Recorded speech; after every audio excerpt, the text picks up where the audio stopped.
Okay, so I'm Claire, she's Jenny.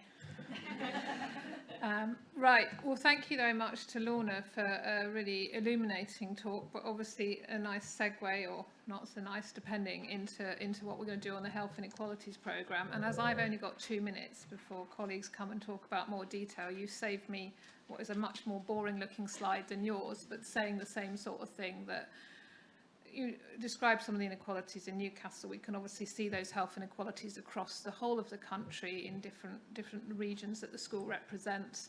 The trends over the last decade have been increasing health inequalities between more deprived and more affluent areas. We then had COVID, which has exacerbated this, as Lorna's slide show. It was one of the top 5 causes in Newcastle of premature mortality last year, under the age of 75.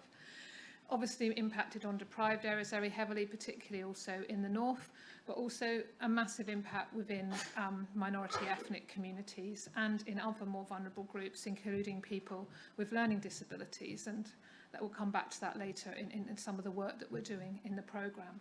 So basically a decade of not great news for health inequalities, the cost of living crisis on top. Obviously I'm setting it now up to how we're going to solve that. No. If only, but we will be doing our best to help public health practice policymakers nationally and locally in terms of their thinking and what they're trying to do to address some of these health inequalities.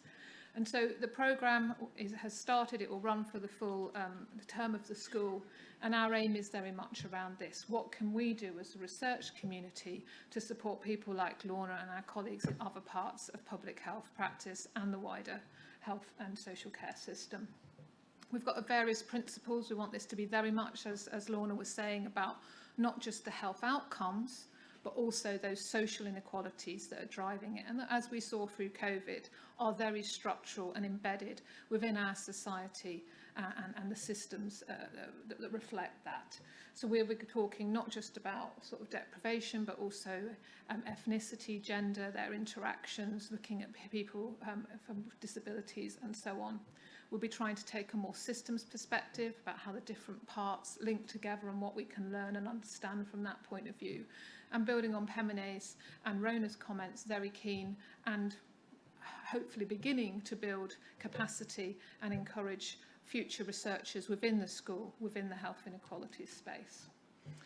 We're going to have 2 large work strands within our programme. The first one is looking at what will be, in a shorthand, the levelling up agenda around health inequalities, but looking not just at what we might be getting from different parts of national government, but also what actions are happening locally and within the community and voluntary sector and other public partners. And the second strand, which also there is some overlap between them, is looking at very much on that community basis. What's happening within particular community knowledge partnerships on the ground, and this is particularly focusing on more marginalised communities such as coastal communities, minoritised ethnic communities, people with learning disabilities, and people experiencing the social justice system. We've started over the last 6 months or so in a phase 1, developing, piloting, recruiting, and then into the autumn we'll be going forward with a second phase. But I'm delighted to invite up colleagues to talk about all the details. I just get the easy bit. And so I'll invite Emma, please, and Rod to come and talk to us about the work strand 1.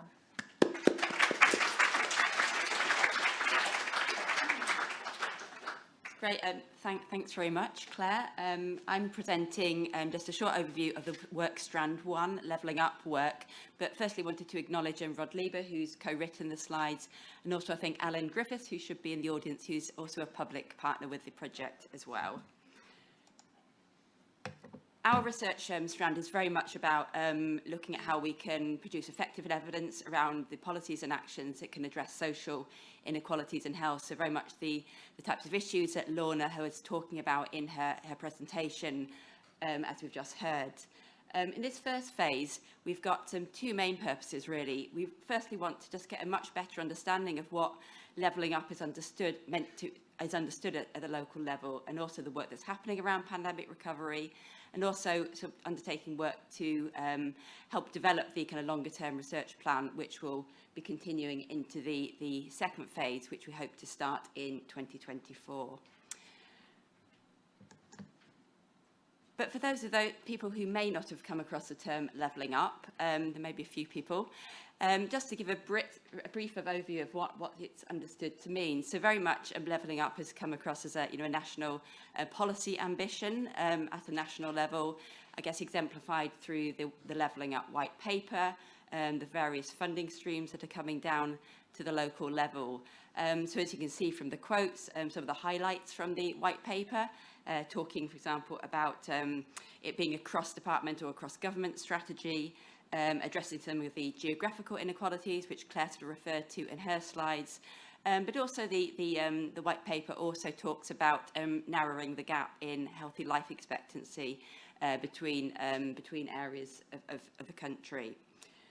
But of course, that's sort of what the national kind of picture, and we really wanted to understand a bit better about how's that sort of seen at the local level, and how does this all fit into work to address health inequalities. So to do that, we've started with some workshops with policymakers, practitioners, and also members of the public through a series of online and face-to-face workshops in different regions of England. So we've just finished 4 workshops with largely local authority professionals and also their colleagues working in other sectors. And again, these quotes on the slide just give some indications of the sorts of issues that were coming through those discussions and how they were sort of thinking about levelling up and potentially some of the wider issues as well. So, for example, in the first slide, a reflection about a slight concern that perhaps the official levelling up focus is too much on the infrastructure and the economic focus rather than the wider sort of community needs and perspectives as well. But understanding locally that, in some areas that was very much something that people were trying to drive through as well. But then, for example, in another area, the local authority professional we were engaging with, talking about actually the levelling up agenda being an opportunity to have those conversations with other departments to try and leave it more of a focus on health and all policies as well. And then just a final quote, I think already sort of brought up in Claire's slide as well, about this, the wider issues and challenges that people were facing through sort of the ongoing effects of COVID, as well as the cost of living crisis. So in thinking about our research as well, that obviously really exemplifying the importance of thinking about how inequalities may continue to rise and may be also affected by these issues, as well as the positive action that's being taken locally. So moving on then, alongside the workshops, we're also undertaking some more desk-based work, really sort of scoping a whole range of policies and actions relevant to social and structural determinants, whether that's housing, transport, living conditions, and so on.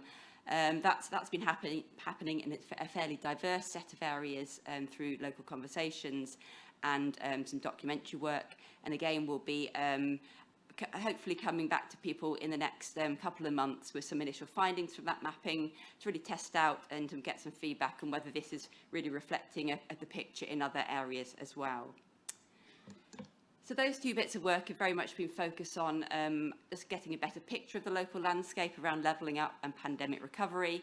And then moving on, we're now sort of really focusing as well on thinking about methods, approaches to data. So one strand of that work has been sort of scoping the sorts of available data that tells us more, as Lorna was talking about people's living and working conditions, both qualitative and quantitative data. And then the second strand as well, feeding into, what do we need to do to make sure that we can really understand the picture of health and social inequalities through the data we collect. So just to sum up then, in terms of the next few months and then years ahead, we're working towards this longer term evaluation of local policies and actions relevant to social determinants, structural determinants. The focus of that may, as Claire talked about, have a really strong systems approach where we're actually trying to look at the effects of collective actions and policies rather than just single interventions, and that's something to explore in a bit more detail. But certainly it will involve capitalising on the school, undertaking the research in different regions of the country to look at what works for different groups in different areas. We'll continue to co-produce research with my colleagues such as Rod and Alan and others in local areas. And then we'll be hoping to get that research underway and continued in early 2024. Thank you.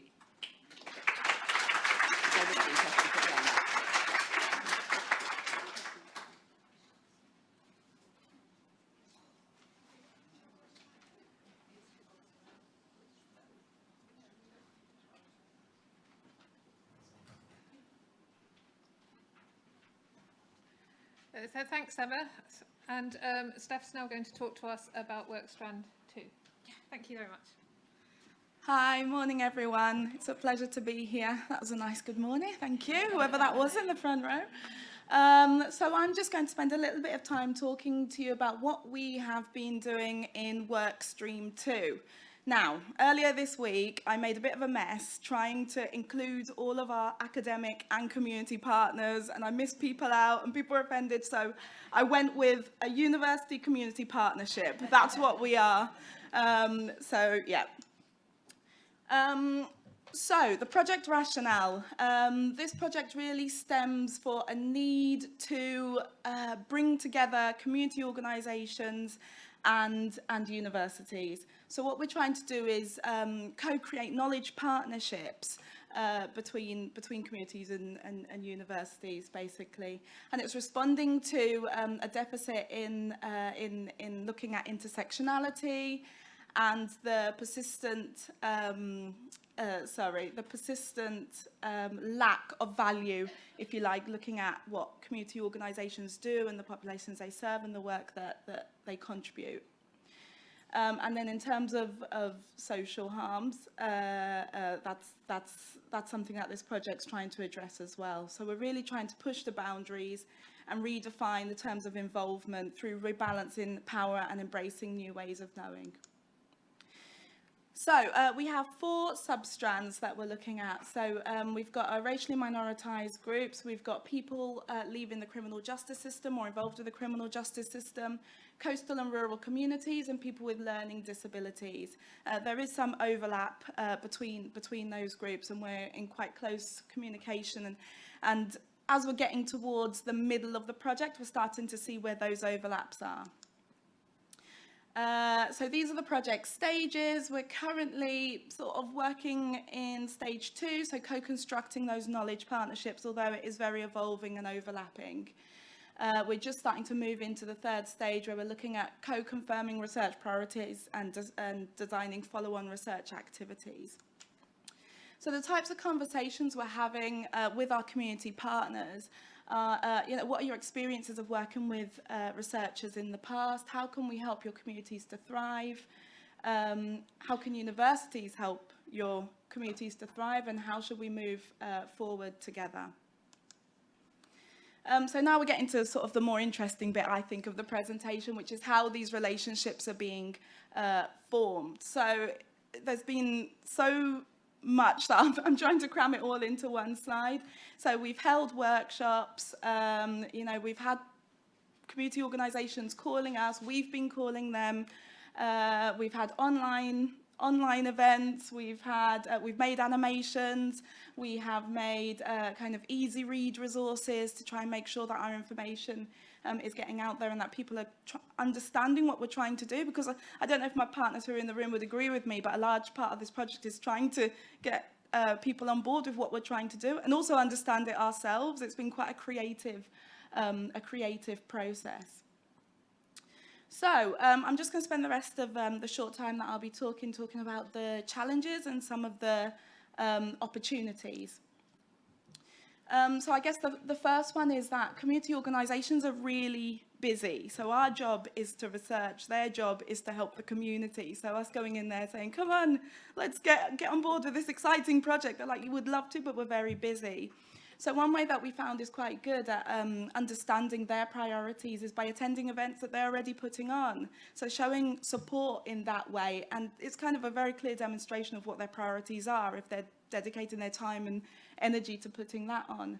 And I'll talk a little bit later about how we're a team of sort of embedded activist researchers, if you like, in that we're already doing a lot of work within the community, and that also contributes to helping alleviate the burden that a lot of community organisations face. So tension between desires and deliverables. So we're starting to get to a point where community organisations are really excited about working with us, and we've sold this project really well. But at the same time, we have to be aware that we're selling it as very open-ended and a very, this lovely process that we're going through together, but it's trying to balance that with timelines, and that if we want to get funding has timelines attached to it. And obviously, the more people we have involved, the more expensive projects become. So trying to manage expectations is a conversation that we've been having within the work strand. Distribution of resources, so that's not only in terms of money, as I've just mentioned, but also in terms of time. We've been given this really great opportunity within the SPHR infrastructure, but looking towards the second phase, we need to get stuff down on paper, you know, so trying to balance that up is challenging. And then these power imbalances, so we're saying, right, we want to build these really equal partnerships between universities and funders and the community, but we hold the purse strings. So trying to kind of address that power imbalance is not easy, but they are conversations that we are having.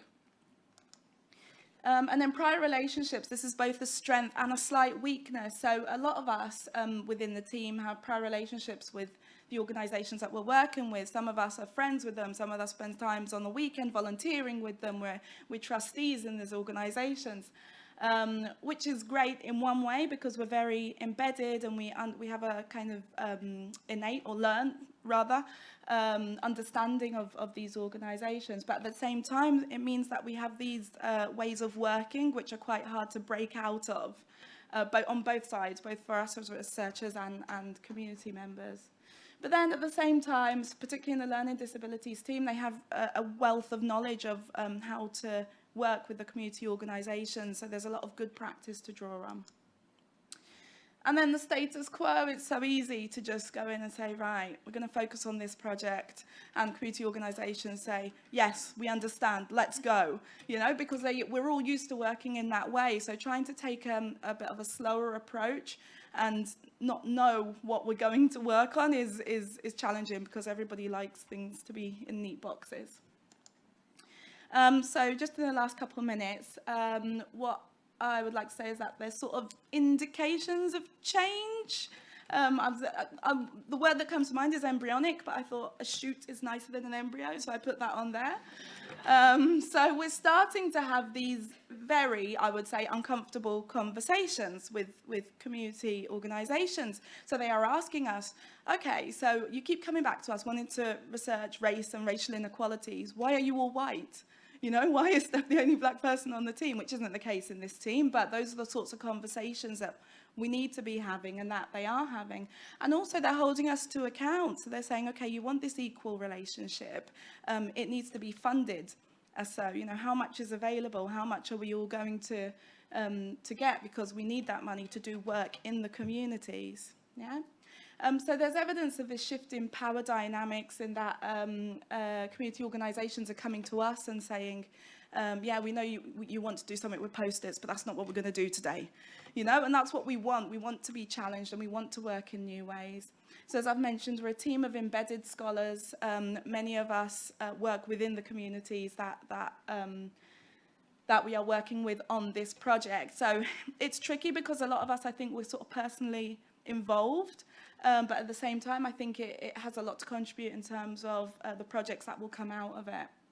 And now we're having community members coming to us saying, we want to research this, you know, which feels new, it feels fresh to anything I've worked on before. So I feel like there are some early indications of change. So basically what we want to do, just to reiterate, is push the boundaries and redefine the terms of involvement through rebalancing power and embracing new ways of knowing. So this is a very much watch this space presentation rather than we have a plan and we're going to stick to it and we know what's going to happen over the next few months.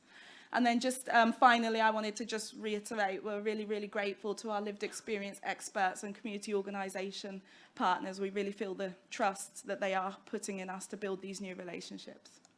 Okay, thank you.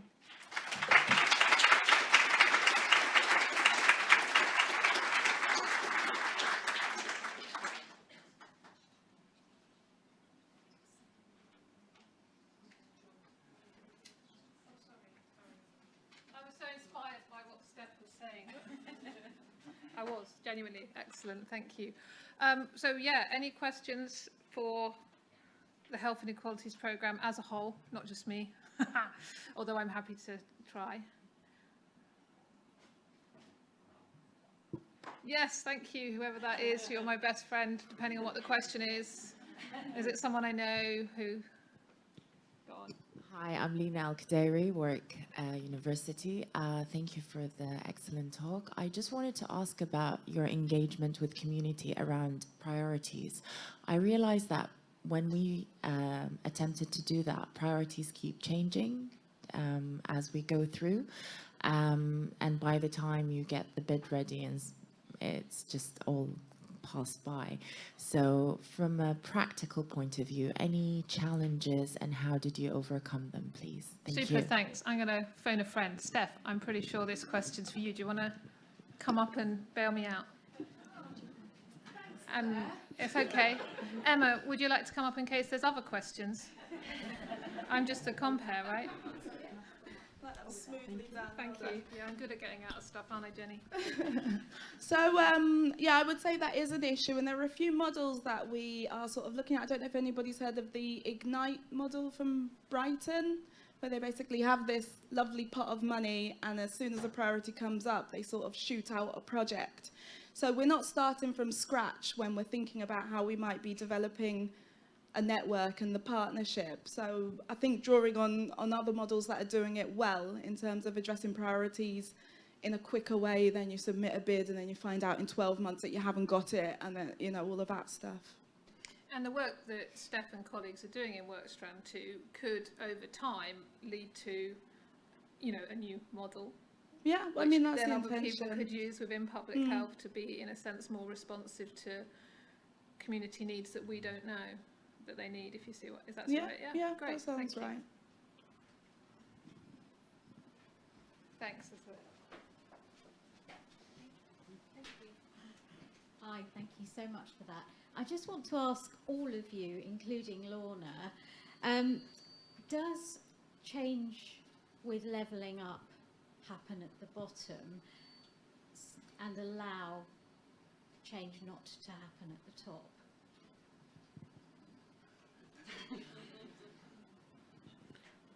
Or does no change happen at all? Well, can I do my political answer and then you can... Yeah. Go ahead. So that's what we're going to find out, obviously. But more detail, Emma, do you want to... I don't know if it's directly answering your question. I think what's been quite interesting with the discussions we've been having is around the language of levelling up, and yeah, so very mixed views about whether people were comfortable using that or whether they actually did use it in practice when they were talking about health inequality. So some colleagues, for example, talking about being more comfortable with talking about the Marmot principles. So I don't think that really answers your question, but just give some insights into how it's been thought about locally. Jenny had it.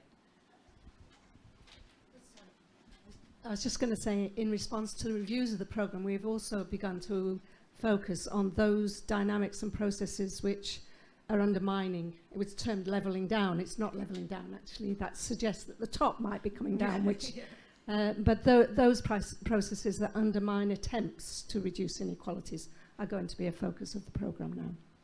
So in part addresses your point. And Steph, could I link it across to your work? You know, is it something that comes up at all as a phrase, as a topic in the work that you've been doing with different communities? Yeah, I think so. And I think, if you don't mind, give a bit of my personal opinion, I do worry about running around in the community and putting additional burden on the community to do more does leave these kind of wider structural inequalities intact. But having discussions with our community partners, getting a seat at the table to talk to decision makers and using our sway to get a seat at the table is possibly something that we could do. So no change guaranteed, but it's about using that privilege in this position to have a voice or give communities a voice, I think. Thanks. Brilliant. Thanks, guys.